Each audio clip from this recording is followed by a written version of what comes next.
अस्सलाम वालेकुम dear students. जी हमने नेक्स्ट अब पढ़ने लगे हैं एजेंट ऑफ एन इकोनॉमी। ठीक है। एक इकोनॉमी में कितने एजेंट होते हैं? नंबर वन आम लोग उनको कहते हैं हाउस होल्ड, ये कंज्यूमर भी होते हैं।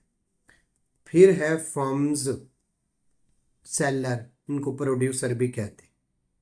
फिर आती है गवर्नमेंट, हमें पता है क्या होती है। फिर आते हैं फॉरेन ट्रेडर, इसको इंपोर्टर और एक्सपोर्टर भी कहते हैं। ऐ जी पढ़ते हैं। एन एक्टर और decision maker in an economic model agent कहलाता है। Types of agent: house hold, consumer, consumption unit. ठीक है। तो वो क्या है? Group of individual who consume goods and services also provide labour. Firms, firms को लेबर देते। फर्म्स भाई प्रोड्यूसर भी कहते हैं इनको, प्रोडक्शन यूनिट भी कहते हैं। The collective group of organization producing goods and services in an economy. Government, state, also known the state, the organization that govern the overall society through combination of custom, exercises and laws. Okay. Allocating its resources, जैसे tax होता है, जैसे revenue, between different social needs. लोगों को जो जो ज़रूरत है उसके पास जो रिसोर्सेज पड़े होते हैं टैक्स की सूरत में, वो लोगों पे लगाते हैं। ओके ठीक है। Foreign trader, importer, exporter, the collective group who exchange goods and services between different economies, different country. यहाँ से बाहर भेजते हैं, बाहर से ये आते हैं। डिफरेंट इकोनॉमी या डिफरेंट कंट्रीज में चीज़ों को एक्सचेंज कर। Goods, types of goods and opportunity cost. Next हमारा है part 3। There are tangible item that satisfy human needs and wants, जिसको टच किया जा सके। गुड्स है directly consume by the consumer और directly produce by the producer. सबसे पहले ड्यूरेबल और पेरिशेबल या नॉन ड्यूरेबल हमें पता है। ड्यूरेबल जो कि ज़्यादा देर तक यूज़ की जा सके, जिसकी शेल्फ लाइफ होती है। फर्नीचर हो गया, हाउस होल्ड आइटम हो गए। नॉन ड्यूरेबल या पेरिशेबल, उसको ज़्यादा देर तक यूज़ नहीं किया जा सकता। सब्जी, फ्रूट। फिर है सर्विसेज, गुड्स तो नहीं है, टाइप तो नहीं किया जा सकता। इनटेंजिबल, इनटेंजिबल जैसे मैं पढ़ा रहा हूँ, ये सर्विस है। एंटरटेनमेंट इंडस्ट्री सर्विसेज है। Teaching, building work. अब आते हैं आगे। जब गुड्स की बात करते हैं खासतौर पर टेंजिबल की, तो कुछ इनकम की बेस पे हम गुड्स को डिस्ट्रीब्यूट करते हैं। वो है नॉर्मल गुड्स, इंफीरियर गुड्स और लग्जरी गुड्स या सुपीरियर गुड्स। नॉर्मल गुड्स दो, demand increase with increase in income, हमने पढ़ा था। इसकी इनकम इलास्टिसिटी जो है वो पॉजिटिव होती है, पता है हमें। इंफीरियर गुड्स, ऐसी गुड्स जब इनकम बढ़े तो उनकी डिमांड कम हो जाए। Increase of income tends to move from inferior goods to normal goods, तो लोग इंफीरियर से नॉर्मल की तरफ चले जाते हैं। ये ठीक हो गया। इनकी इनकम इलास्टिसिटी नेगेटिव होती है, पढ़ा था हमने कहीं। इनकम बढ़े तो डिमांड कम हो जाती है। Okay. Inexpensive food, frozen food, बड़े बड़े रूट की बस की टिकट्स, ये क्यों इंफीरियर है? हाँ हाँ, लोग तो ट्रेन और हवाई जहाज पे जाते हैं ना, ये तो बेचारे वही जाते हैं जिनके पास पैसे नहीं। रिकंडीशन कार हो गई, पब्लिक ट्रांसपोर्ट हो गया, सेकंड हैंड लंडे के कपड़े हो गए, इस तरह के इंफीरियर गुड्स। अब है luxury superior goods. Superior goods are those goods which whose demand increase more than as income of the consumer increases। Income बढ़ती है, डिमांड ज्यादा बढ़ जाती है। इनकम 20% से बढ़ी, डिमांड 40% से। तो इनकम इलास्टिसिटी क्या है? ग्रेटर देन 1 है। लग्जरी कार, जैसे आप चार्टर्ड अकाउंटेंट बनेंगे, आप 2 लाख आपकी इनकम बढ़ेगी मंथली और आपने 40 लाख की गाड़ी लेनी है। इस तरह से गोल्ड की चीजें, नीचे उसकी समरी लिखी गई है। ये तो थी इनकम की बेस पे। इनकम की बेस पे नॉर्मल, इंफीरियर और सुपीरियर। अब आते हैं जनाब कंजम्पशन की बेस पे। कंजम्पशन की बेस पे जब हम करते हैं तो वो होती हैं जनाब मेरिट गुड्स और डीमेरिट गुड्स। ठीक है। और फिर एक और आती है और वो है प्राइवेट गुड्स, पब्लिक गुड्स और क्लब गुड्स। दो तरह की कैटेगरी। पहले तो मेरिट गुड्स जिनका सोसाइटी को फायदा है, डीमेरिट गुड्स जिनका सोसाइटी को नुकसान है। मेरिट गुड्स पब्लिक पार्क है, हेल्थ की फैसिलिटीज हैं, स्कूल है, कॉलेज है, ये गुड्स। पार्क है, ये मैरिड गुड्स है। D married goods, drugs, alcohol, cigarette. ठीक है, तो इनकी पॉजिटिव एक्सटर्नैलिटीज होती हैं, पॉजिटिव फायदे होते हैं। एक्सटर्नैलिटीज यानी किसी चीज को इस्तेमाल करें तो उसका जो असर होता है इसका पॉजिटिव होता है, और इसका नेगेटिव होता है, हार्मफुल होता है। अब है प्राइवेट गुड्स। अब इसमें जरा समझिएगा, प्राइवेट गुड्स में वर्ड यूज होगा प्राइवेट, मेरी है, मैं इस्तेमाल करता हूँ। इसमें राइवलरी होती है, प्राइवेट गुड्स में राइवलरी होती है, राइवलरियस होती है। राइवलरी से क्या मुराद है?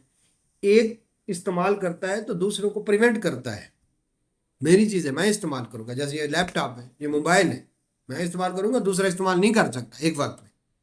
मेरी गाड़ी है, मैं चला सकता हूँ, मेरा घर है, मैं रहूंगा, कोई और खानदान नहीं आगे रहेगा, मैं और मेरा खानदान रहे। इसको कहते हैं राइवलरी। वन कंज्यूमर की कंजम्पशन, साइमल्टेनियस कंजम्पशन दूसरे की रुक जाती। फिर इसमें एक्सक्लूडिबिलिटी होती है, जिसकी परचेजिंग पावर होती है वही होता है। मैं ये लैपटॉप एंजॉय कर रहा हूँ क्योंकि मेरी परचेजिंग पावर है, मैं ये मोबाइल एंजॉय कर रहा हूँ क्योंकि मेरी परचेजिंग पावर। तो एक्सक्लूडिबिलिटी, जिसकी परचेजिंग पावर है वही इस्तेमाल करेगा। राइवलरी, जिसकी जो एक इस्तेमाल करेगा दूसरा नहीं कर सकता। तो जो प्राइवेट गुड्स होती हैं राइवलरियस भी होती हैं और एक्सक्लूडिबिलिटी भी होती है। क्लियर हो गया? ठीक है, these are the good that can be provided separately to different person with no cost to be borne by others. एक बंदे को गई होती है, वही कास्ट बॉर्न करते हैं, बाकी नहीं होता। और ये क्या होती है? इनमें राइवलरी होती है और इनमें एक्सक्लूडिबिलिटी होती है। जैसे पर्सनल मोबाइल है, बाइक है, ब्रांड है, मेरी चीज है। पब्लिक गुड्स ऐसी चीज जो नॉन राइवलरियस होती है, नॉन एक्सक्लूडिबिलिटी होती है। मसलन पार्क एक वक्त में ज्यादा इस्तेमाल कर रहे हैं, नॉन राइवलरी। और पार्क फ्री है, हर बंदा इस्तेमाल, राइज के बाहर वाली सड़क एक वक्त में ज्यादा इस्तेमाल कर रहे हैं, कोई पैसे भी नहीं दे रहे। Non rivalry, non excludability is readily available to all people in the society, सब के लिए अवेलेबल। ये हमें समझ आ गई। एग्जाम्पल इंक्लूड डिफेंस सिस्टम पूरे मुल्क का, highways, street light, emergency services, जो भी चला जाए, ये हमें समझ आ गई। अब है क्लब क्लब गुड्स। एक वक्त में ज्यादा तो इस्तेमाल कर सकते हैं, लेकिन इस्तेमाल वही करेगा जो परचेजिंग पावर है। सिनेमा एक वक्त में ज्यादा इस्तेमाल करते हैं, लेकिन टिकट लेके जाना पड़ता है। Club goods are non rival but excludable है। ठीक है, लेकिन एक वक्त आएगा जब सिनेमा में भी कितने बंदे आ सकते हैं, कंजेशन जब तक आ जाती है। गोल्फ क्लब एक वक्त में 5-10 खेल रहे हैं, लेकिन 500 बंदा नहीं खेल सकता। क्लियर हो गया? Example golf club, cinema, social media वगैरह वगैरह। ये समरी है। मैरिड गुड्स और डी मैरिड को अलहदा बताया गया, प्राइवेट और इसको अलहदा बताया गया। नहीं जी, हमने इनकी एग्जांपल पढ़ ली। अब हम चलने लगे हैं अपॉर्चुनिटी कॉस्ट। एक और मॉडल आ गया, अपॉर्चुनिटी कॉस्ट। जब भी कोई काम करें, कोई भी काम करें, कोई भी चीज खरीदे, कहीं भी जाए, सो रहे, आपकी अपॉर्चुनिटी कॉस्ट होती है। जैसे मैं यहाँ पे पढ़ा रहा हूँ, इस टाइम पे मैं बिजनेस भी जो कर सकता था, अल्हम्दुलिल्लाह मेरा बिजनेस है, तो मैं यहाँ पे पढ़ा रहा हूँ, कुछ ना कुछ ले रहा हूँ, लेकिन साथ में मेरा एक नुकसान हो रहा है। कौन सा? बिजनेस का। Opportunity cost. आप ये लेक्चर देख रहे हैं, आप इस पे टीवी भी देख सकते हैं, अपॉर्चुनिटी कॉस्ट। आप पढ़ते हैं, आप अपना आराम सेक्रीफाई करते हैं, अपॉर्चुनिटी कॉस्ट। एक आदमी जो बैंक में जॉब कर रहा है वो कहीं और भी कर सकता है, अपॉर्चुनिटी कॉस्ट। जो जॉब कर रहे हो, बिजनेस कर रहा था, अपॉर्चुनिटी कॉस्ट। जो बिजनेस कर रहे हैं वो जॉब नहीं कर सकता, अपॉर्चुनिटी कॉस्ट। अब सीए कर रहे हैं, अब जो है वो इंजीनियरिंग भी कर सकते हैं, opportunity cost. Opportunity cost of the value benefit of the next best alternate. वो जो इसका अल्टरनेट था उसकी वैल्यू, वो अल्टरनेट जो मेरे हाथ से चला गया, अपॉर्चुनिटी कॉस्ट। मैं यहाँ पे पढ़ा रहा हूँ, इसका बेस्ट अल्टरनेट, मैं बिजनेस पे भी जा सकता हूँ, वो मेरे हाथ से चला गया, अपॉर्चुनिटी कॉस्ट। वो कहते हैं अपॉर्चुनिटी कॉस्ट स्टूडेंट के लिए भी होती है। हमने कहा वो कैसे? वो कहता है बाहर चला गया तो लेक्चर नहीं ले सका। फर्म के लिए भी होती है, जब वो एक चीज़ प्रोड्यूस कर सकते हैं, गुड ए और गुड बी नहीं कर रहे, तो अपॉर्चुनिटी कॉस्ट होगी। गवर्नमेंट के लिए होती है, गवर्नमेंट ने जैसे एजुकेशन प्रोवाइड कर रही है तो हेल्थ की सर्विस, अपॉर्चुनिटी कॉस्ट, क्योंकि रिसोर्सेज जो है लिमिटेड है। जी आगे चलते हैं। अब है प्रोडक्शन पॉसिबिलिटी फ्रंटियर या production possibility curve. Production possibility frontier या प्रोडक्शन पॉसिबिलिटी कर्व। ठीक है। अच्छा, इसको समझना बड़ा ज़रूरी है क्योंकि इम्पोर्टेंट, बल्कि इसको समझने के लिए हम यहाँ पे जाते हैं। बट कैपिटल गुड्स जैसे कोई भी कैपिटल गुड्स हो, समझ लो जैसे कोई मशीन बनाते हैं, मशीन भी इंसान ही बनाते, और कंज्यूमर गुड्स जैसे टीवी। अब एक पॉसिबिलिटी है आप मशीन 0 बनाए और टीवी 100 बना रहे हो, क्योंकि आपके बंदे बेहतर जानते हैं टीवी बनाना। ओके। दूसरा कॉम्बिनेशन है आपने एक और मशीनरी बनाई, कितनी कंज्यूमर गुड्स टीवी छोड़ना पड़े आपको? 10। तो एक मशीनरी की अपॉर्चुनिटी कॉस्ट कितनी आ गई? 10। जी हमें पता चल गया। फिर आप एक और मशीनरी बनाना चाहते हैं, पहले तो आपके लोग आपको मिल गए, लेकिन अब आपको उस तरह एक्सपर्ट नहीं मिलेंगे, तो आपको कितनी छोड़नी पड़ी एक मशीनरी के लिए? 20 टीवी छोड़ने पड़े। 70 पे आ गए ना। अब दो कैपिटल गुड्स और ये 70 बना रहे हैं। एक और बनाया तो अब आपको 30 छोड़ने पड़े, अपॉर्चुनिटी कॉस्ट बढ़ रही है। एक और बनाया तो आपको 40 छोड़ने पड़े, ऊपर से नीचे आए तो अपॉर्चुनिटी कॉस्ट बढ़ रही है। वजह क्या अपॉर्चुनिटी कॉस्ट बढ़ने की? भाई आप अच्छी खासी टीवी बनाते थे, आपको जब मशीन बनाने का कहा जाएगा तो शुरू में तो हो सकता है 2-4 बंदे मिल जाए जो कैपिटल गुड्स बना रहे, लेकिन कैपिटल गुड तो नहीं बनाने में अच्छे ना। जब आप फिर एक और कहोगे तो भाईजान अब आपको ज्यादा टीवी छोड़ना पड़ेंगे, फिर एक और कहोगे तो ज्यादा टीवी छोड़ना। इसको कहते हैं अपॉर्चुनिटी कॉस्ट इंक्रीज कर रही। एक तो ये टॉपिक हो गया। दूसरा ये बताएं कितनी गुड्स का मॉडल है ये? 2 गुड्स का। जितनी इकोनॉमी है वो 2 गुड्स ही बना रहे। नंबर 3, मैं जब यहां से यहां पे आता हूं तो कितने टीवी वसूल करता हूं? 2। लेकिन मुझे कितने, यानी मैं बी से डी पे जाता हूं तो मुझे कितने टीवी छोड़ने पड़ते हैं? मशीनरी तो मैं 2 वसूल करता हूं, टीवी मुझे कितने छोड़ने पड़ते हैं जनाब? 50। और मैं जनाब ई से ए पे जाऊं तो मुझे कितनी जो है कितनी टीवी मिलेंगे? 100। उसकी अपॉर्चुनिटी कॉस्ट क्या है? 4 कैपिटल गुड्स। तो ये कहीं से भी क्वेश्चन आ सकता है, जैसे वो कहेगा सी से ई पे है, सी पे कैपिटल गुड थी 2 और फिर 4 हो गई, तो 2 मुझे क्या मिली? लेकिन मुझे 70 से यहाँ तक 70 का, तो 2 टीवी की अपॉर्चुनिटी कॉस्ट है 70 टीवी। ये हमें समझ आ गई। कितनी मॉडल है? 2।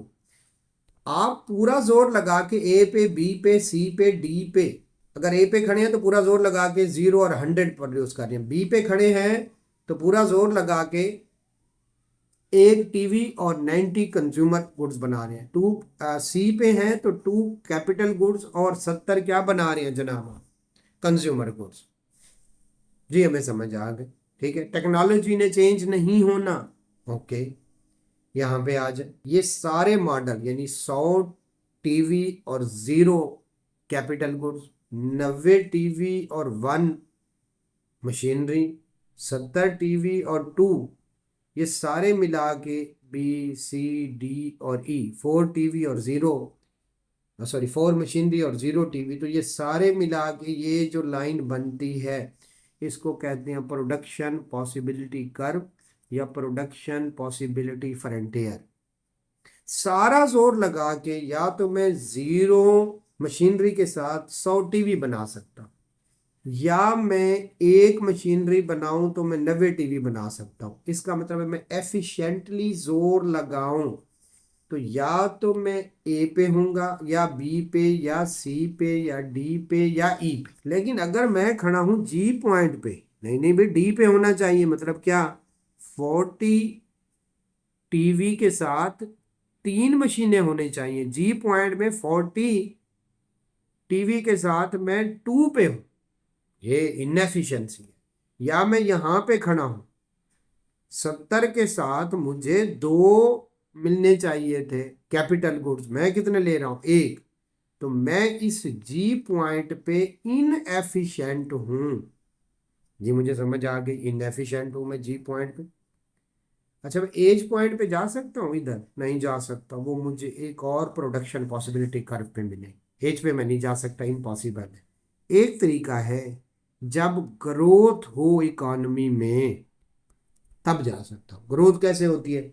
लेबर बढ़ जाए, बेहतर हो जाए, कैपिटल बेहतर हो जाए, नई टेक्नोलॉजी आ जाए, कोई नया तेल का कुआं निकल आए, तो पहले से ज्यादा चीजें प्रोड्यूस करूंगा मैं।